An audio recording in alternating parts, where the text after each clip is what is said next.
샬롬입니다. 네, 하나님의 평화가 여러분의 삶 속에 여러분의 가족에게 함께하기를 소망합니다. 요즘에 어떤 소식들이 여러분을 힘들게 하십니까? 트럼프 대통령의 관세 정책 때문에 힘드십니까? 네. 자녀들의 직장과 공부 때문입니까? 아니면 가정의 경제적인 어려움인가요? 여러분이나 가족의 건강 문제, 아니면 한국의 정치 소식, 이런 것이 힘드십니까? 혹시 있으시다면 여러분을 실망하게 만드는 요인은 무엇일까요? 의외로 많은 사람들이 유명한 사람들의 행동에 따라서 자신이 영향을 많이 받습니다. 특히 유명인의 행동에 따라서 심한 분노를 느끼기도 하고 또 우울감도 느끼기도 하고 불안감을 호소하는 사람들이 제법 많습니다. 예전에는 이렇게 전달되는 속도가 느렸죠. 5일장이라든가 보부상이라든가 그것 때문에 있었던 시대는 소식이 아주 느렸기 때문에 좀 됐었는데 요즘에는 즉시 오니까 이런 감정이 되게 큽니다. 그래서 정신과적으로도 많은 어려움을 겪는 사람들이 많아요. 어찌 보면 우리에게 아주 편안하고 좋은 시대지만 우리를 더욱더 힘들게 만드는 것들도 없지 않아 있습니다. 이런 현상을 보면 이렇게 볼 수 있지 않을까 생각합니다. 현대인들은 대리만족과 감정이입이 지배하는 시대에 살고 있다는 거예요. 대리만족과 감정이입이 지배하는 사회. 어쩌면 균형과 조화라기보다는 불균형과 역기능적인 요소들이 다분히 많습니다. 좋은 점보다는 더 안 좋은 면이 꽤 많다는 거예요. 모니터를 보면서 핸드폰, 스마트폰 모니터든 TV든 모든 모니터를 보면서 감정을 이입하고 대리만족을 하는 가상 현실 속에 살아갑니다. 그 사람하고 나는 모르는데 매일 보니까 저 사람하고 친한 것 같아요. 저 사람이 슬프면 되게 슬프고 이게 왔다 갔다 하는 시대가 됩니다. 예전에는 그럴 일이 없습니다. 날마다 10년, 20년 동안 하던 아버지의 말, 어머니의 말, 그것만 듣고 자랐지요. 특별한 게 없었는데 요즘에는 하루에도 너무나도 많은 것들 때문에 왔다 갔다 합니다. 순기능도 있어요. 좋은 기능도 있어요. 때로는 스트레스를 해소하기도 하고 또 웃음도 주기도 하고 순기능도 있지만 반대로 역기능이 심하면 뉴스와 이야기들을 통해서 극단적인 선택을 하는 사람들이 많습니다. 자신만이 아닌 자신만 극단적인 선택을 하면 괜찮죠. 그런데 타인까지도 위험에 빠뜨리는 경우가 너무나도 많습니다. 가령 유명인이나 스타를 좋아한다면 여러분은 어느 누구를 좋아하십니까? 가령 그 스타, 그 드라마, 영화, 매체의 방영을 통해서 감정이입을 하고 계신가요? 대리만족과 웃음과 기분 좋음과 때로는 행복과 때로는 분노가 치밀어 오름을 느끼십니까? 아니면 그런 것 때문에 하루가 기분이 안 좋으시는 경우도 있습니까? 저의 질문에 어떤 느낌이 드십니까? 아니면 저는 그런 거 관심이 없는데요? 라고 하시는 분도 있을 거예요. 그런데 많은 사람들이 유명인들이나 뉴스라든가 소문들 때문에 자기의 감정이 거기에 빨려 들어가는 느낌을 받습니다. 그들의 행동에 따라서 실망과 좌절에 빠진다는 거예요. 나쁘고 좋고의 문제가 아닌 사회적인 병리 현상들입니다. 사람은 호감을 가진 동물이기 때문에 그래요. 호감이 있으면 마음이 호감이 없으면 적대적으로 대하는 동물이기 때문에 그렇습니다.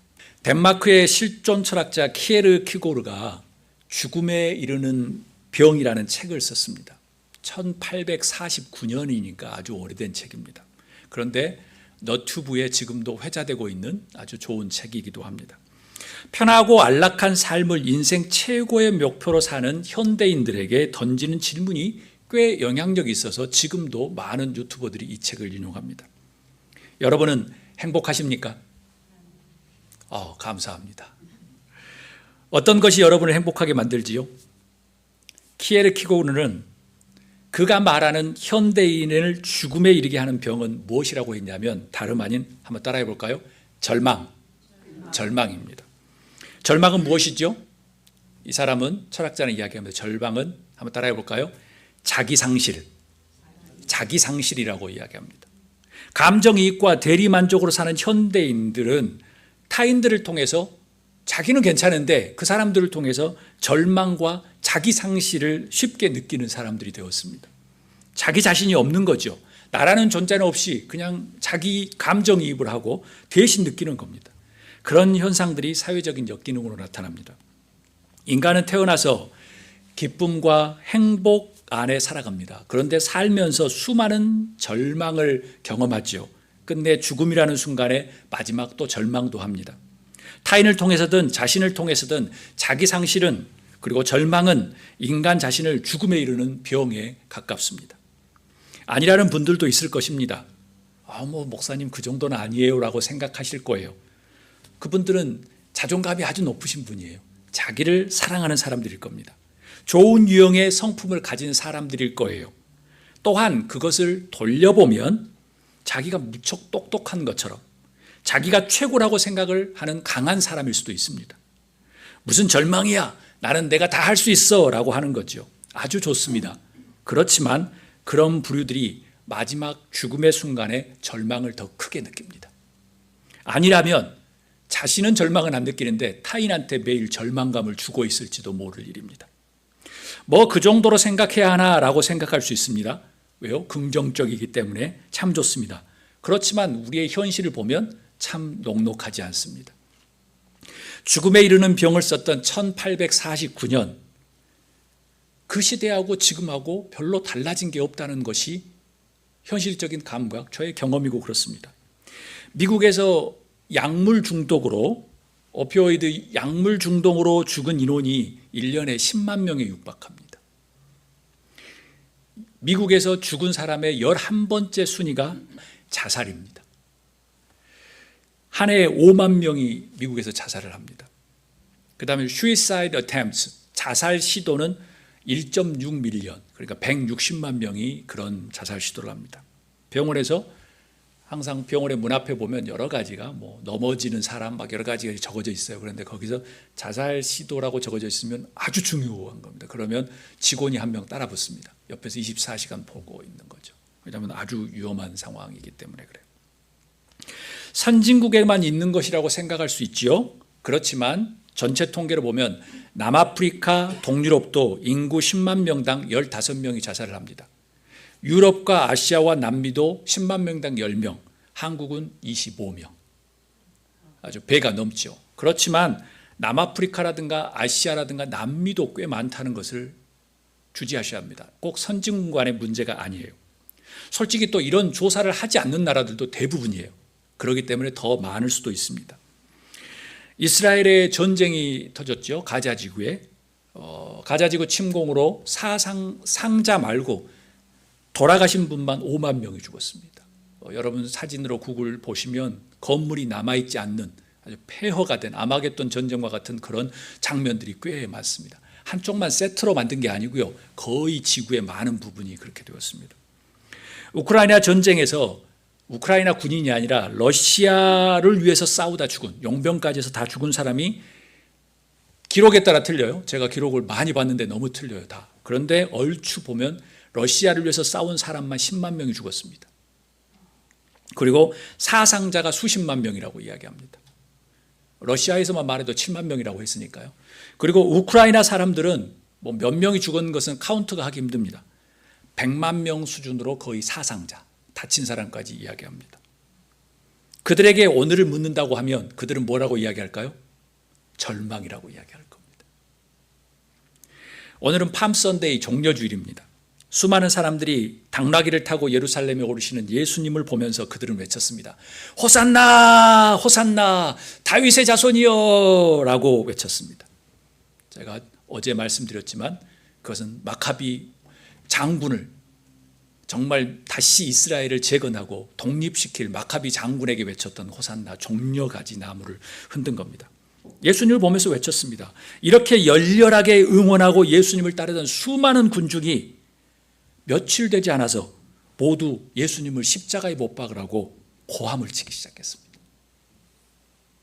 그들은 원래 군중으로서 들러리들이지요. 지금 숫자들은 항상 들러리가 많습니다. 역사적으로 변함없는 진리입니다. 많이 모이면 들러리가 많게 했습니다. 그리고 격하게 나가면 무조건 거짓말일 확률이 아주 많습니다. 그건 역사적으로 아주 신빙된 자료입니다. 옳은 경우가 있긴 있지만 쉽지 않습니다.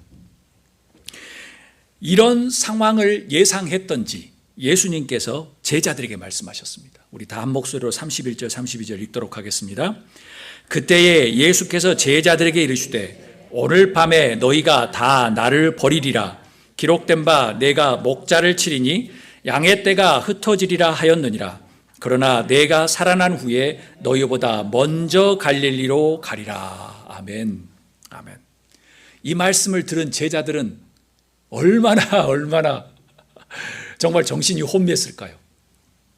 예수님은 정확하게 오늘 밤에 자기를 버릴 것이라고 제자들에게 이야기합니다. 아니, 모든 것을 다 버리고 따라온 제자들에게 자기를 버릴 거라고 말해요. 죽음과 부활까지 예언하십니다. 그런데 제자들은 알아차렸을까요?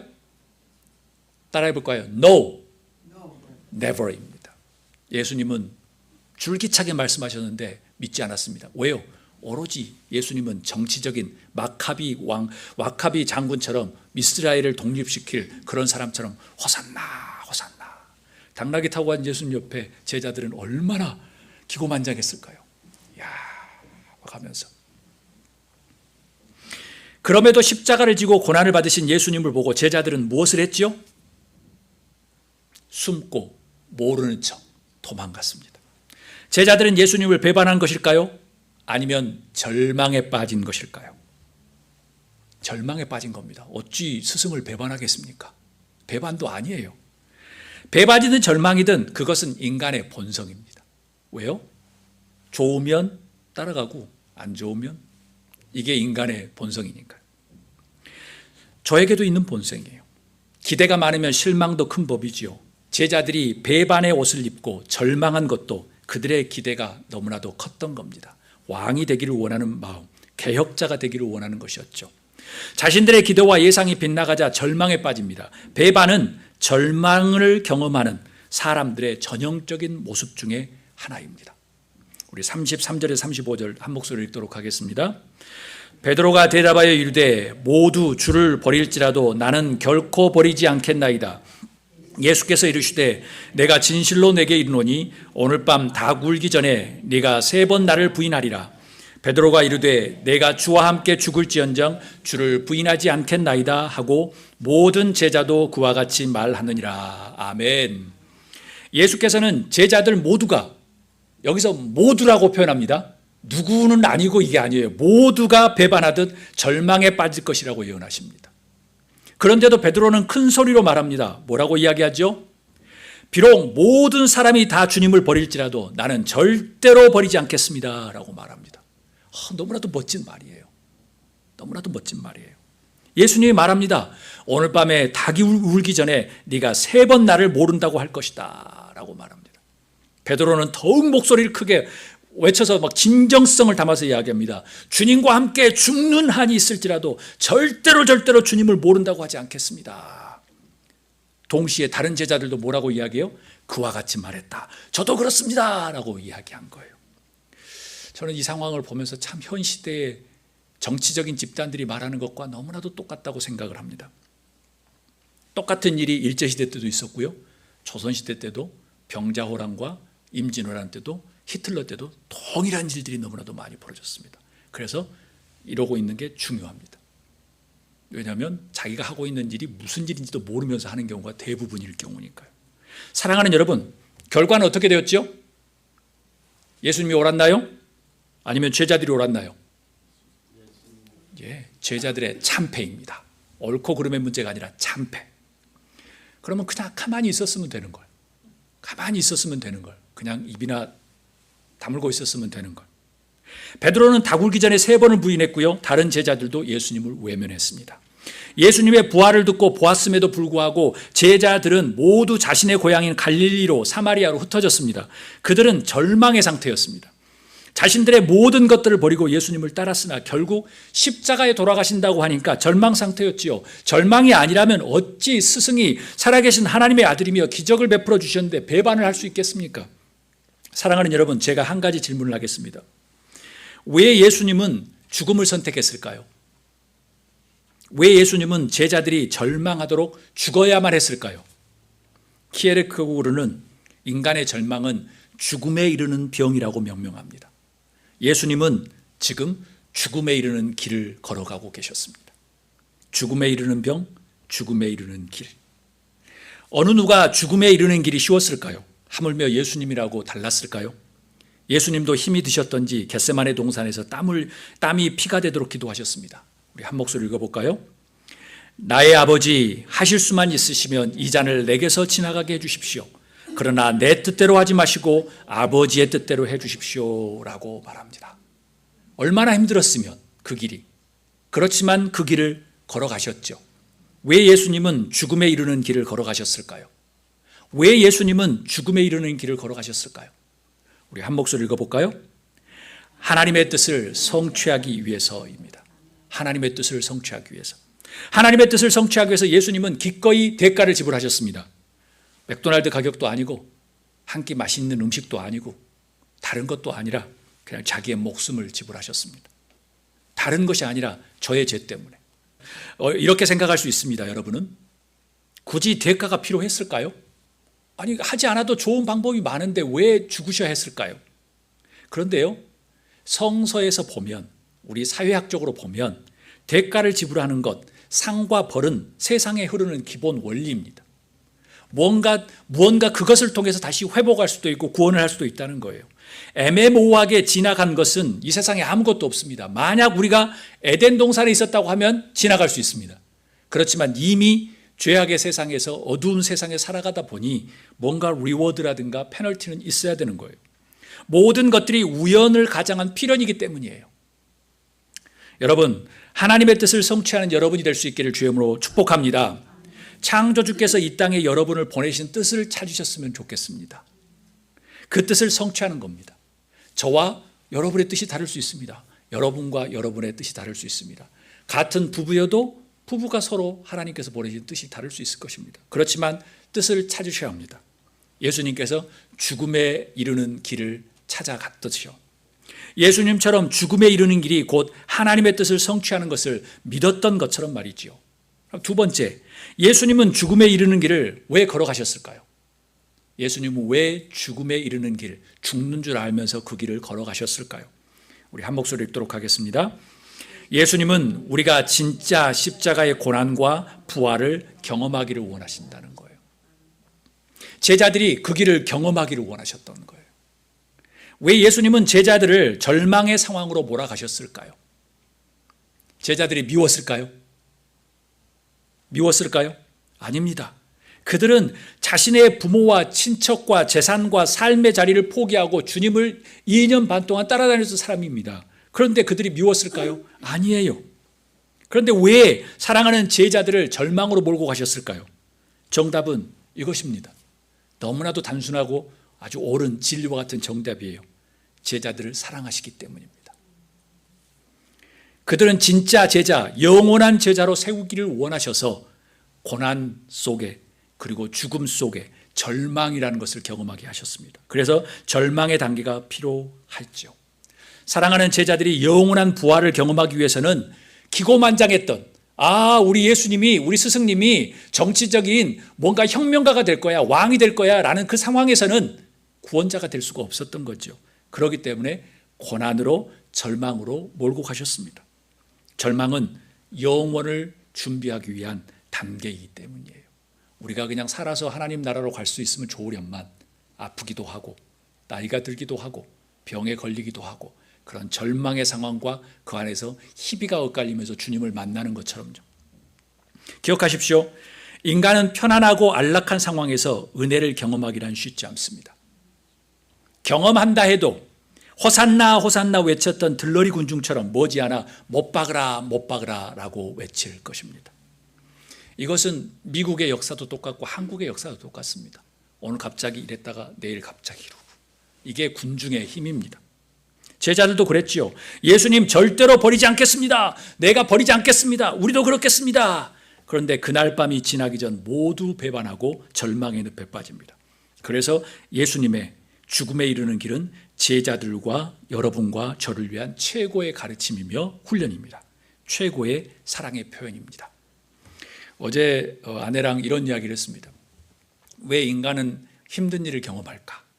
특별히 가족의 아픔, 또 가족의 자녀들의 아픔을 경험할까? 어려움을 경험할까? 근데 저희의 답은 너무나도 명쾌했습니다. 그 경험하는 가족들이 제일 행복하더라는 거예요. 우리가 보기에 오티즘이라든가 그런 어려움을 겪는 자녀들 정말 10여 년, 20년 동안 아니면 평생 동안 그들을 보살피고 살아야 되는데 그 부모들은 너무나도 행복하고 너무나도 감사한 거예요. 조금만이라도 하면 막 감사해서 너무나도 좋아하는 거예요. 근데 왜 그런 아픔을 줄까? 하나님께서 분명히 그들을 사랑하시는 거죠. 여러분, 절망의 순간을 경험하고 있습니까? 아니라고 하셔도 좋습니다. 저는 매번 경험합니다. 어쩔 때는 하루에 몇 번씩 경험하기도 하고, 그것은 절망이라는 다른 옷의 이야기입니다. 저의 한계를 경험할 때도 많습니다. 저의 부족함들도 경험할 때가 많습니다. 그런 것은 저에게 절망처럼 느껴지기도 합니다. 절망은 아니더라도 누구에게서 실망감을 느끼십니까? 속상해서 화가 나고 눈물이 앞을 가립니까? 기억하십시오. 우리 한 목소리 읽어볼까요? 실망과 절망은 하나님께서 여러분과 저에게 주시는 소중한 은혜의 기회입니다. 실망과 절망은 하나님께서 저에게 그리고 여러분에게 주시는 아주 소중한 은혜의 기회입니다. 만약 제가 느끼는 절망과 그런 한계를 느끼지 않으면 저는 하나님이 필요가 없을 겁니다. 하나님을 믿지 않아도 될 겁니다. 그냥 내 힘대로 살겠죠. 사랑하는 여러분, 죽음이라는 절망을 경험하지 않고는 절대 다시 부활을 경험할 수 없습니다. 이것이 기독교의 성서 안에 흐르는 기본적인 원리입니다. 절망 안에서 회복을, 다시 일어섬을, 부활을 경험하는 우리와 우리 가족이 될 수 있기를 주님으로 축복합니다. 말씀을 마칩니다. 군중들과 제자들은 예수님이 정치적 메시아가 되기를 기대하셨습니다. 그런데 그들의 기대와 달리 예수님은 죽음에 이르는 길인 십자가를 선택했죠. 한마디로 인간의 기대와 예상을 절망으로 답하신 거예요. 그런데 영원한 절망이 아니었습니다. 예수님은 여러분과 제가 진짜 부활을 경험하도록 그냥 절망으로 내보신 거예요. 여러분, 죽음이 곧 강함이요 절망이 곧 새로운 시작임을 깨달을 수 있기를 주님으로 축복합니다. 절망은 우리의 끝이 아니라 다시 일어서는 것, 다시 회복하는 것, 영원한 부활을 위한 시작이에요. 1849년 키에르케고르의 안티클리마쿠스, 죽음에 이르는 병과 예수님의 죽음에 이르는 길이 묘한 뉘앙스가 되자뷰가 되는 것 같습니다. 인간은 절망으로 죽음에 이르는 병에 걸렸고 예수님께서는 부활을 통해서 죽음에 이르는 절망의 길을 걸어가셨습니다. 키에르케고르는 절망은 하나님과의 관계 상실이라고 이야기합니다. 그리고 그는 절망에 대한 안전한 해독제는 무엇이냐? 오직 신에 대한 믿음이라고 결론을 맺습니다. 그러나 동시에 절망을 느끼는 것은 자신과 신의 관계를 더 또렷이 이해하는 노력, 고통이기 때문에 그 자체가 축복이라고 이 책은 이야기합니다. 예수님의 십자가의 고난, 그리고 예수님의 죽으심, 예수님의 부활을 우리 현실의 절망 속에서 끌어들여서 다시 회복하고 이겨내는 저와 여러분 그리고 가족들, 우리 교회가 될 수 있기를 주님으로 축복합니다. 우리 이 시간 다 함께 기도했으면 좋겠습니다.